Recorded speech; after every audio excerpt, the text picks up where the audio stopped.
Loneliness never asks permission. It arrives quietly, seats strangers side by side, and waits to see who will look up first. Caleb Whitmore didn't believe in chance encounters anymore. Evenings were systems to be managed, not moments to be felt. Cold air stung less when treated like a checklist. Jacket zipped, gloves counted, twin hands secured, Lily on his left, Nora on his right. He walked with purpose, every step measured, every pause controlled. This was how life worked now. Predictable, contained, safe. Years of raising 2 children alone had taught him that emotions were liabilities. Hope disrupted routines. Attachment invited loss. Distance kept things functioning. Since the night abandonment shattered his sense of permanence, Caleb had narrowed his world to what could be controlled, and nothing more. They were nearly past the cafe when Lily slowed. Nora stopped completely. "Daddy," one of them whispered, small fingers tightening around his hand. Caleb followed her gaze. A woman sat just beyond the glass, shoulders folded inward, face turned away, but not enough to hide the tears. She wasn't loud. She wasn't dramatic. She was trying very hard not to be seen. And somehow, his daughters saw her anyway. The public space they entered was busy enough to feel anonymous.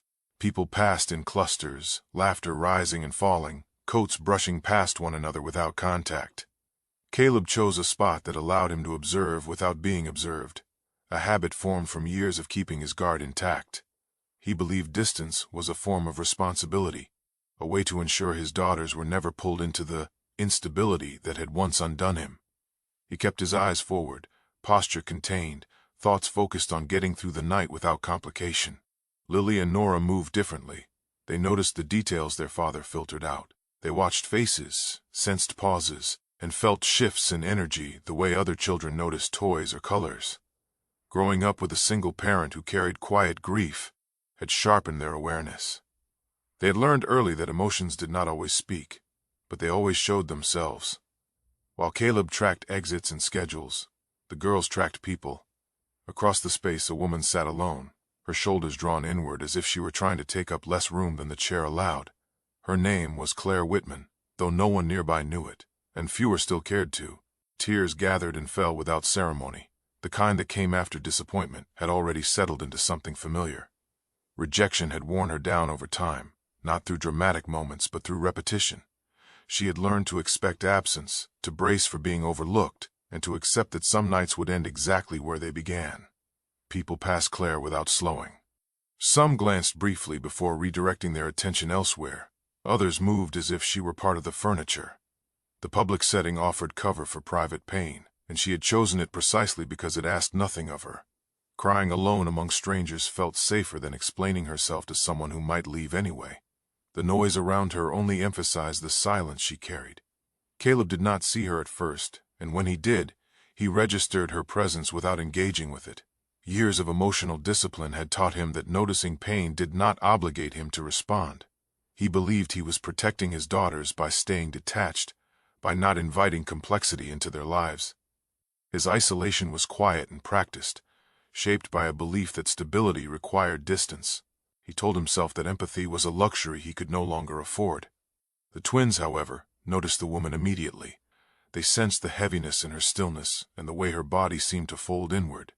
Their attention lingered, curiosity giving way to concern. They did not yet understand the specifics of her pain, but they recognized the shape of it. Loneliness had a posture they knew well. They had seen it in their father on nights he thought they were asleep, and they had felt it themselves in moments when the world felt too large and too indifferent. The night air pressed in through open doors, carrying with it the sharpness of winter. Streetlights cast long shadows across the floor, stretching figures into unfamiliar shapes. The atmosphere felt suspended, as though time had slowed just enough for unnoticed details to surface. Caleb remained focused on keeping the evening contained, unaware of the emotional symmetry forming around him. His isolation mirrored Claire's in ways neither of them could articulate. Two separate lives shaped by loss occupying the same space without connection. Claire wiped her face and stared ahead, trying to steady herself. She told herself she would leave soon. That lingering only made the loneliness louder. The world had made its position clear enough times for her to understand it. Yet something about the night felt unfinished, as though the quiet was waiting for a response she did not expect. Caleb adjusted his stance, preparing to move on. He believed the moment would pass as all others did, unmarked and unresolved. He did not notice the way Lily and Nora had stopped moving, their attention fixed elsewhere. He did not feel the shift yet, the subtle change that occurs when children decide something matters. The space between strangers remained intact for only a moment longer. The twins noticed the woman before their father allows himself to. Survival often requires shutting down the very emotions that once made life meaningful. Caleb Whitmore had not always been distant. There was a time when connection felt natural, when trust did not feel like a liability. That version of himself belonged to a life before abandonment reshaped his instincts. When the person he built his future around chose absence instead of repair, Caleb learned a lesson that settled deep and stayed there. Rejection did not arrive loudly. It came through unanswered expectations and the slow realization that commitment could vanish without warning. From that point forward, he associated closeness with loss and survival with restraint. He did not stop feeling overnight, but he did learn how to mute emotions until they no longer interfered with responsibility. Raising Lily and Nora alone intensified that discipline. Every decision carried weight, and every mistake felt amplified. There was no one to lean on when exhaustion pressed in, no partner to absorb the quiet fears that surfaced late at night. Caleb became both structure and shelter, believing that steadiness mattered more than softness.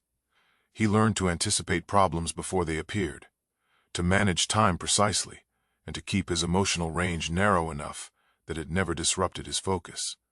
Support was something other people relied on. He relied on endurance. The pressure did not break him, but it shaped him into someone who believed that needing less was the same as being strong. Over time, emotional numbness became his armor. It allowed him to function without constantly revisiting what he had lost. He told himself that detachment was maturity, that protecting his heart was the responsible choice. Strangers became variables he did not want to calculate, and unfamiliar emotions felt like risks he could not afford. When moments invited connection, he sidestepped them with practiced ease. He convinced himself that this distance benefited his daughters, that a predictable father was better than an emotionally available one who might falter. In his mind, love was safest when carefully controlled. Yet the cost of that control lingered quietly. Isolation provided structure, but not relief. Caleb built strength through self-reliance, but it was a strength forged through separation rather than healing. He did not process rejection. He outlasted it. The absence of emotional repair meant that old wounds remained untouched, simply buried beneath routine. He moved forward, but he did not move on.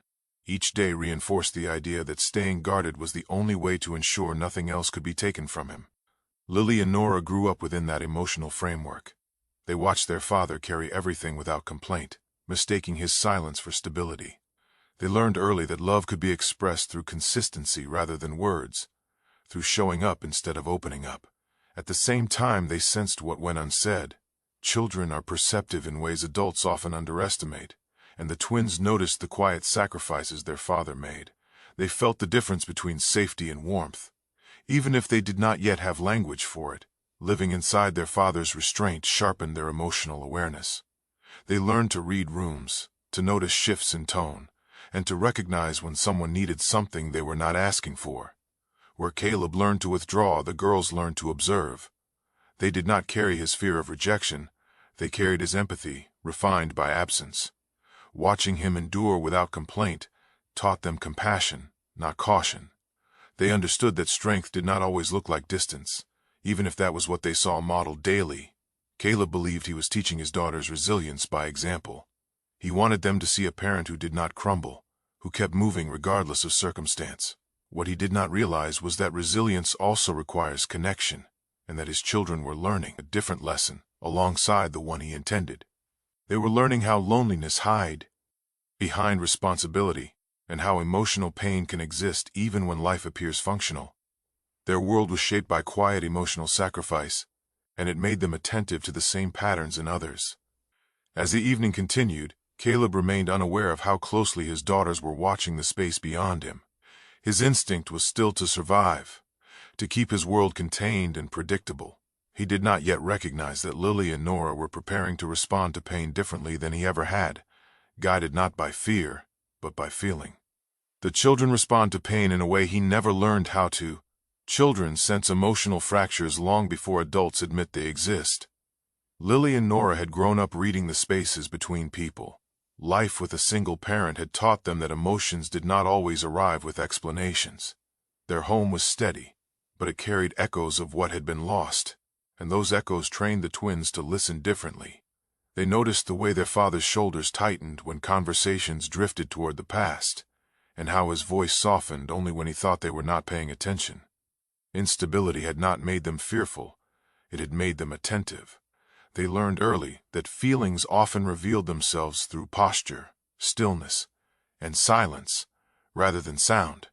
When they noticed Claire, the recognition was immediate and unspoken. There was a familiarity in the way she sat, drawn inward, as if trying to reduce her presence. The twins did not need context to understand sadness. They recognized the rhythm of it, the quiet pauses between breaths, the way tears fell without urgency. It reminded them of nights when their faith sat alone after they had gone to bed, staring at nothing in particular. Pain had a pattern, and children who grew up around it learned to see it clearly. Rejection had never been explained to Lily and Nora in detail, but they had felt its consequences. They understood that some people left and did not return, and that others stayed by learning how to endure. Instead of hardening them, that understanding had strengthened their compassion. Where fear might have taken root, curiosity grew instead. They wondered what had made the woman so still, what had caused the heaviness that lingered around her like a shadow. They did not see a stranger. They saw someone carrying something too heavy to hold alone. The twins shifted their attention fully toward Claire, their small movements deliberate. They watched the way people passed her without slowing, how the world seemed to move around her, rather than with her. It felt wrong to them, not in a dramatic way, but in the quiet sense that something had been overlooked. They exchanged a look, a shared awareness that did not require agreement. Years of observing emotional undercurrents had made them fluent in moments like this. They knew when something needed to be acknowledged, even if they did not yet know how. Caleb noticed the change in his daughters before he noticed the woman herself. He felt the subtle tension that preceded their questions or impulses, and his instinct was to contain it. He hesitated, aware of the emotional territory they were approaching.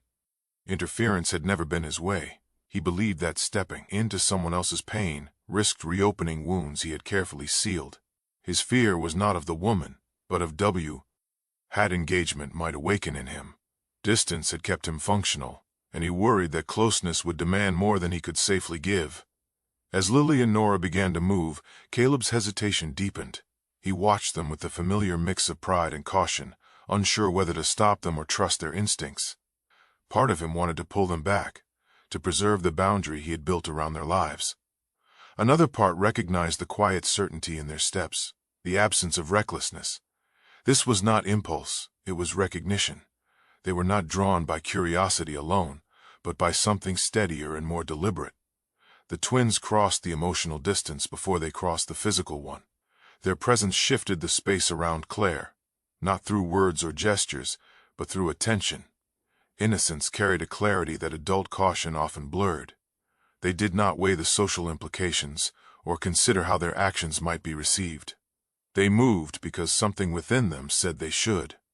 In that moment, empathy was not a choice but a response. Claire sensed them before she fully registered them. There was a subtle change in the air, a feeling of being noticed without scrutiny. She lifted her gaze slightly, surprised not by intrusion but by the gentleness of it. The twins' attention did not feel demanding or curious in the way attention often did. It felt steady, unafraid, and unhurried. Years of being overlooked had taught her to brace for disappointment, yet this felt different. It did not ask her to explain herself or perform gratitude. It simply acknowledged her existence. Caleb remained where he was, watching the moment unfold with uncertainty. Tightening his chest, he realized that his daughters were doing something he had never learned how to do. They were stepping toward pain without attempting to fix it, offering presence instead of solutions. He felt the familiar urge to intervene, to manage the situation before it grew complicated. But he stayed still. Something in the way the moment held itself told him that interruption would do more harm than good. The night seemed to pause around them, as if waiting to see what would happen next. The twins stood quietly, Claire's tears slowing as she became aware she was no longer alone. The balance of the evening shifted, and none of them could yet predict where it would settle. The woman reacts in a way that alters the course of the night. Kindness does not recognize status, age, or background. Only pain. Claire had learned to expect disappearance. Abandonment had not entered her life as a single event, but as a pattern that repeated until it felt permanent. Friends drifted when her grief became inconvenient. Relationships faded when her need for reassurance grew too visible, and strangers rarely stayed long enough to notice anything beyond the surface. Over time, invisibility became familiar. She had adjusted her expectations accordingly, preparing herself to be overlooked before it happened. Standing alone now, she assumed the same outcome. Attention, when it came at all, usually arrived wrapped in discomfort or pity, neither of which she wanted. So when the twins stood near her without hesitation, Claire did not immediately know how to respond. Her instinct was to retreat, to shrink back into the safety of anonymity. She waited for the moment when curiosity would turn into judgment, when their presence would become intrusive. It did not. The girls did not ask questions or search her face for explanations. They simply stayed. Their stillness carried no agenda, and their attention felt steady rather than demanding. For someone accustomed to being ignored or misunderstood, the absence of expectation was disarming. Lily and Nora did not attempt to solve anything. They did not offer comfort in the way adults often did, layered with assumptions and advice. They stood close enough to acknowledge her pain, but far enough to respect it. Their presence was quiet, unperformative, and sincere. Children often move past social hierarchies without noticing them, and in this moment, status, age, and circumstance held no meaning. They responded not to who Claire was supposed to be, but to what she felt. Claire felt the tension she had been carrying begin to loosen. She was not being observed as a problem or evaluated as a stranger. She was simply being seen. The simplicity of that recognition unsettled her more than overt kindness ever had. It required no explanation, and asked for nothing in return. Years of preparing for dismissal had not prepared her for this. She found herself slowing her breath, the urge to leave fading as the moment anchored her in place. From a short distance away, Caleb watched with a mixture of unease and awe. He had spent years managing emotional exposure, convinced that restraint was the safest form of care. What unfolded in front of him did not fit into any framework he recognized. He had not instructed his daughters to engage, nor had he prepared them for the vulnerability that followed. Yet their presence seemed to reach Claire in a way that defied his understanding. The emotional impact was immediate, and he could not contain or redirect it. Caleb felt his control slipping, and with it, the certainty he relied on. He had always believed that kindness required caution, that involvement came with consequences he could not afford. Watching his daughters dismantle that belief without effort left him unsettled. They were not reckless. They were not naive. They were responding to pain with clarity rather than fear. The strength in their approach challenged everything he had built to protect himself. As the seconds passed, something shifted in the space between them. Emotional barriers that had once felt rigid began to soften. Claire's posture changed subtly, her shoulders easing as the weight of isolation lifted just enough to be noticeable. The twins remained where they were, grounded and attentive, offering nothing but presence. Caleb noticed how the environment itself seemed to quiet, as if the surrounding world had momentarily stepped back to allow the interaction to exist uninterrupted. For Claire, the moment felt fragile yet grounding. She was accustomed to managing disappointment, but this felt different. It was not a promise or a solution, but it carried possibility. The girl's presence did not erase her history of abandonment, but it reminded her that not every connection ended the same way. Some arrived without conditions. Some stayed, even briefly, without asking her to perform resilience or gratitude. Caleb's chest tightened as he realized that this small act of kindness had already changed the evening. He could not undo it or pretend it had not happened. The emotional wall he had maintained between himself and the world had been breached, not by force, but by compassion he did not authorize. His daughters had stepped into a space he avoided, and in doing so, They revealed an alternative he had never allowed himself to consider. The night air felt less distant now, the cold softened by something warmer and less defined. Claire did not step away. She did not rush to reclaim her solitude. Instead, she remained where she was, meeting the twins' quiet attention with a presence of her own. For the first time in a long while, she did not feel compelled to disappear. Instead of pulling away, the woman remains emotionally present. Being chosen restores the parts of the soul rejection erodes. Claire had learned to measure her worth by absence. Invitations that never came, messages left unanswered, moments where her presence felt optional rather than welcomed. All of it had quietly shaped how she saw herself. Standing there now, with Lily and Nora near her, something unfamiliar settled in. It was not excitement or relief, but recognition. For once she was not being tolerated or passed by. She was being chosen in a way that required no explanation and offered no conditions. The feeling caught her off guard, loosening a tightness she had carried for longer than she could. Remember, the twins did not hesitate. Their attention did not waver or retreat once it was returned. They stood with an ease that suggested belonging could be immediate, not earned. Children often attach themselves to people without calculating outcomes, and Lily and Nora were no different. The connection to Claire formed through instinct rather than thought, guided by empathy rather than curiosity. They responded to her presence as if it mattered, as if she had always been meant to be there. In their world, attachment did not require proof. Claire felt the shift internally before anything else changed. Her breathing slowed, and the urge to prepare for disappointment softened. She did not feel evaluated or examined. The quiet between them felt intentional rather than awkward, and for the first time that evening, silence no longer pressed in on her. It held space instead of highlighting emptiness. Years of bracing herself against rejection had taught her to expect withdrawal, but this was different.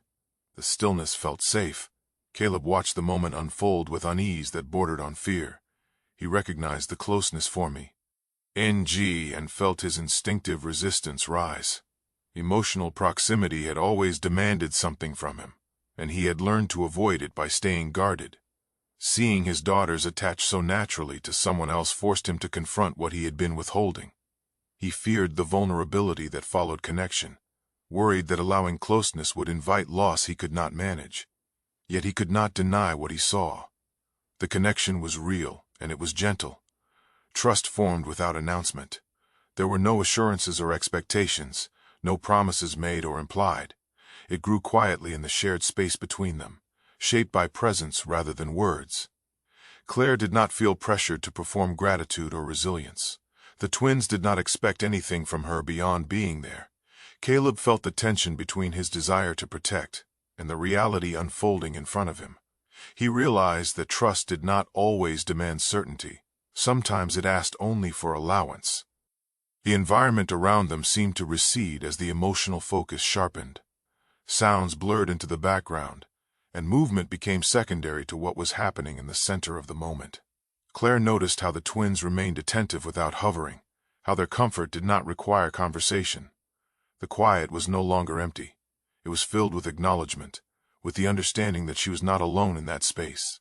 Loneliness, which had clung to her all evening, began to loosen its grip. Caleb felt a subtle change within himself as well. The fear of closeness did not disappear, but it softened enough for him to remain present. He recognized that his daughters were not fragile in this moment. They were grounded. Their ability to connect without fear challenged his long-held belief that distance was the only way to stay safe. He saw how being chosen did not weaken Claire, but steadied her. The realization unsettled him, forcing him to question what he had been protecting himself from all along. For Claire, the idea of leaving began to feel heavier than staying. She had spent so much time preparing herself for endings that she had forgotten what it felt like to be wanted in the present. The thought of separation stirred something close to grief, not because she expected permanence, but because this moment had given her something rare. She had been chosen, not out of obligation or convenience, but out of genuine care. The possibility of walking away from that felt unexpectedly painful. The thought of separation becomes emotionally unbearable. Family often begins the moment someone chooses to stay. The moment stretched without announcement, unfolding gently as if it had always been waiting for permission. No one declared a shift or named what was happening, yet the air between them changed. Claire did not step back, and the twins did not drift away. Instead, they remained where they were, their presence steady and unhurried. Staying became a quiet decision made without discussion, one that felt natural rather than brave. In that stillness, something unfamiliar took shape. Connection without demand, closeness without urgency. Lily and Nora began to treat Claire as if she belonged in their space, not as a guest who required attention, but as someone already known. Their comfort was evident in the way they adjusted their positions, creating room without asking permission. Children often recognize familiarity through feeling rather than memory, and the twins moved with the ease of that recognition. They did not search Claire's face for cues or wait for reassurance. They simply included her, allowing the moment to hold all of them at once. Claire noticed the change with a mixture of surprise and calm. Being treated as familiar stirred something she had not felt in a long time. Her sense of self-worth had been shaped by years of conditional acceptance, by moments where she felt tolerated rather than welcomed. Here, no one measured her value or waited for her to prove she deserved attention. The absence of scrutiny allowed her to relax into herself. She felt lighter, not because her past had disappeared, but because it no longer defined how she was seen. Caleb watched this evolution carefully. He felt the familiar instinct to manage the situation rise within him, but it softened as he observed the ease with which his daughters navigated the moment. Trust had always been a controlled process for him, something extended cautiously and withdrawn quickly. What he saw challenged that belief. His daughters were not reckless, they were grounded. Their sense of safety did not come from distance, but from presence. The realization unsettled him, forcing him to reconsider what protection truly meant. As the minutes passed, Caleb felt himself redefining safety in real time. He equated it with predictability and control, believing that stability required emotional restraint. Yet the space around them felt stable precisely because it was open. There were no expectations, no obligations implied. The connection forming did not demand permanence or promises. It existed simply because all three of them were willing to remain present. That willingness felt unfamiliar, but not threatening. For Claire, healing did not arrive as a dramatic shift. It came quietly, through inclusion that required nothing from her. She did not feel pressure to explain her history or justify her emotions. The twins' acceptance did not erase her past experiences of rejection, but it softened their hold. She began to see herself not as someone waiting to be left behind, but as someone worthy of staying with. The difference mattered more than she could have anticipated. Caleb noticed the way Claire's posture changed, the subtle lift of her gaze, the steadiness in her breathing. He recognized the signs of someone who felt safe enough to exist without defense. That recognition stirred both hope and fear within him. Hope, because he saw the possibility of something he had denied himself for years. Fear, because allowing it meant risking the pain he had worked so hard to avoid. Still, he did not intervene. He allowed the moment to continue on its own terms. The environment around them seemed less rigid now, as if inclusion had softened its edges. The sense of separation that once defined the space gave way to something shared. No one named it, but it was felt. Inclusion replaced rejection without ceremony. There were no labels to explain it, no roles assigned. Healing occurred without obligation, guided by simple presence and mutual regard. It was not a resolution, but it was a beginning. Claire realized that she was no longer counting the seconds until she could leave. The thought surprised her. For so long, departure had been her default, a way to preserve dignity before it could be taken. Now, staying felt easier than leaving. The idea unsettled her, not because it felt wrong, but because it felt meaningful. She understood that moments like this were fragile, and that the world outside still carried the same uncertainties. Yet the connection they shared felt real enough to challenge her assumptions. Caleb felt the weight of that realization too. He knew that life rarely allowed moments to remain untouched. Reality had a way of intruding, of testing what people hoped would last. As he stood there, watching his daughters and Claire share a quiet understanding, he wondered how long the connection could withstand the pressures waiting beyond the moment.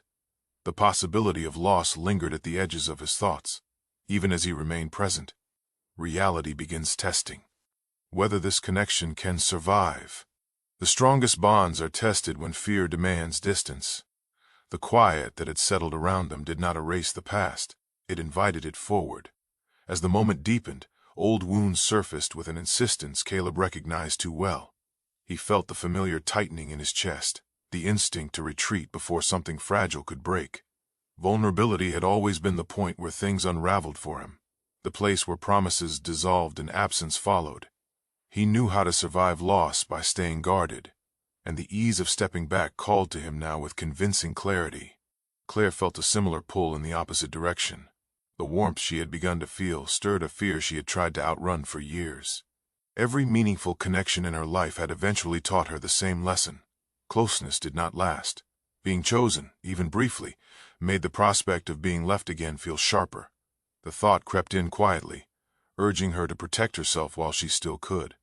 Leaving had always been her way of preserving dignity when the outcome felt inevitable. The twins remained steady, anchoring the moment without realizing it. Their calm presence did not push or persuade, it simply held space. Children often respond to emotional turbulence with clarity rather than panic, and Lily and Nora were no exception. They sensed the shift, the subtle tension that signaled something important was happening, and they did not flinch. Their steadiness offered a contrast to the storm of old memories rising in the adults around them. Caleb watched his daughters and felt a choice taking shape inside him. Retreat had always been his reflex, but retreat now would require him to step away from something honest. He considered the years he had spent protecting himself by keeping people at arm's length, and the quiet cost of that protection. He had taught his children resilience through consistency, but he had also taught them distance by example. In this moment he recognized that walking away would be easier, but it would also be familiar in a way that no longer felt right. Claire noticed the hesitation in Caleb's posture and felt the old narrative assert itself. She prepared herself for disappointment, rehearsing the internal explanations that had carried her through previous endings.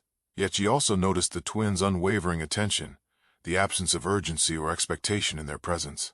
They were not asking her to stay, they were simply staying themselves. The difference mattered. It reminded her that abandonment was not the only possible outcome, even if it was the one she knew best. The space between staying and leaving narrowed to a single decision. Caleb felt the weight of responsibility pressing against his fear. Choosing to remain present did not mean guaranteeing an outcome. It meant accepting uncertainty. For the first time in years, he allowed himself to consider that courage might look less like control and more like openness.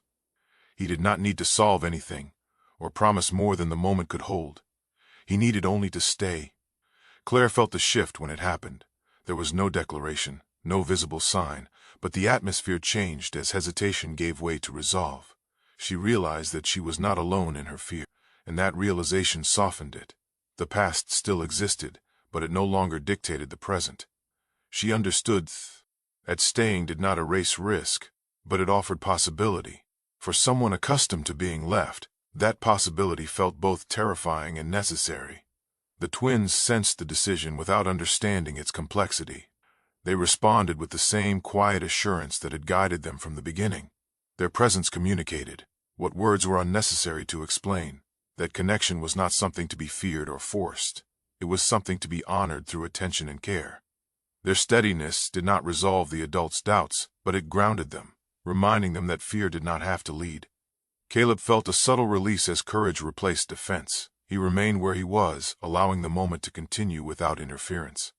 The choice to stay did not eliminate his fear, but it redefined it. Fear became something to move through rather than avoid. He recognized that resilience was not only about endurance, but about allowing life to expand beyond the limits he had imposed on it. Claire's breathing steadied as she accepted the same truth. The urge to leave receded, replaced by a willingness to remain present despite uncertainty. She understood that staying did not guarantee protection from pain, but it offered something she had been missing: agency. She was not being held in place by expectation or obligation. She was choosing to stay, and that choice carried its own strength. As the moment settled, one realization emerged clearly for both adults. What they decided next would shape more than the evening.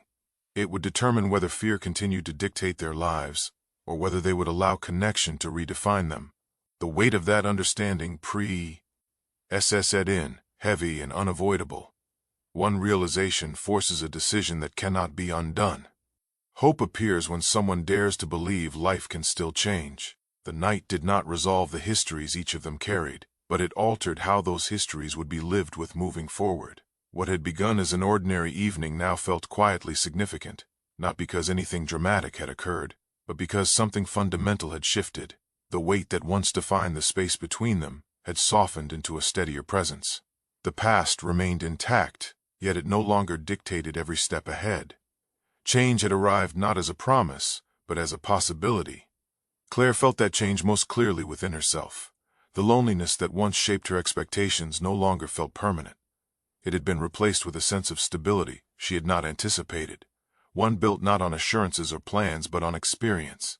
She had stayed, and she had been met with presence rather than withdrawal.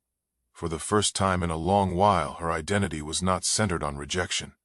She did not feel like someone waiting to be left. She felt grounded, as though her worth no longer depended on how quickly others moved on.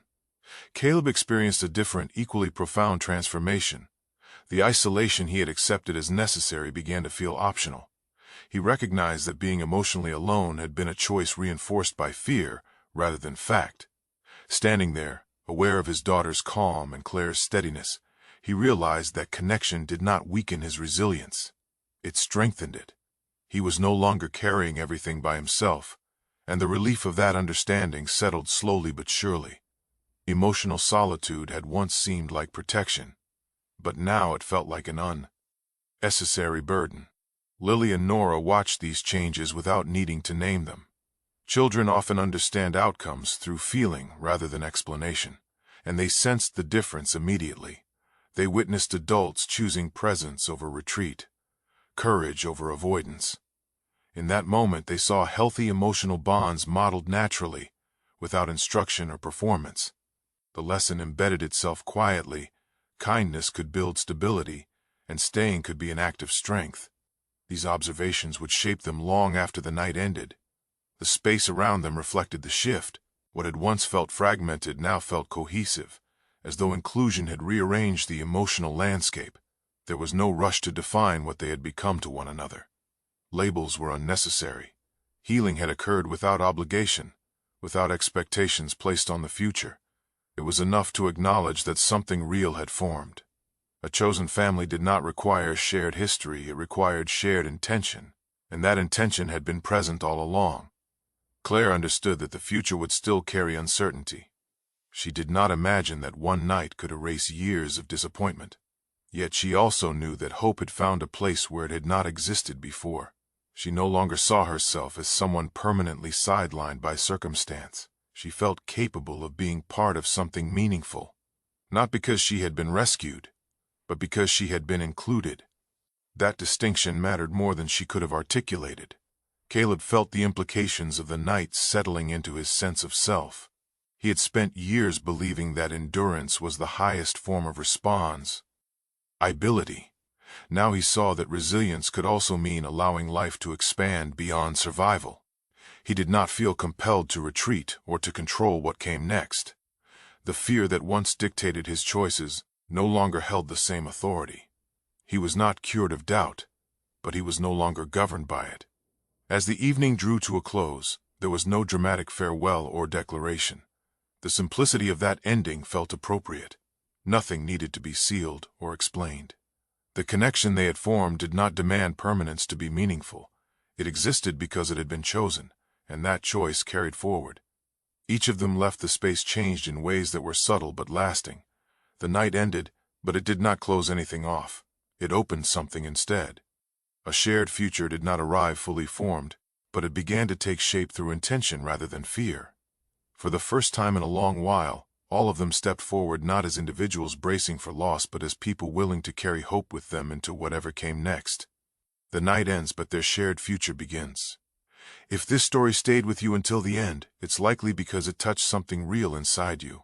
Stories like this matter when they are felt, remembered, and quietly passed on to those who may still be standing alone in their own silence. If you believe more moments like this deserve to be seen and shared, staying connected to this space helps keep those stories alive. And now a question to leave you with.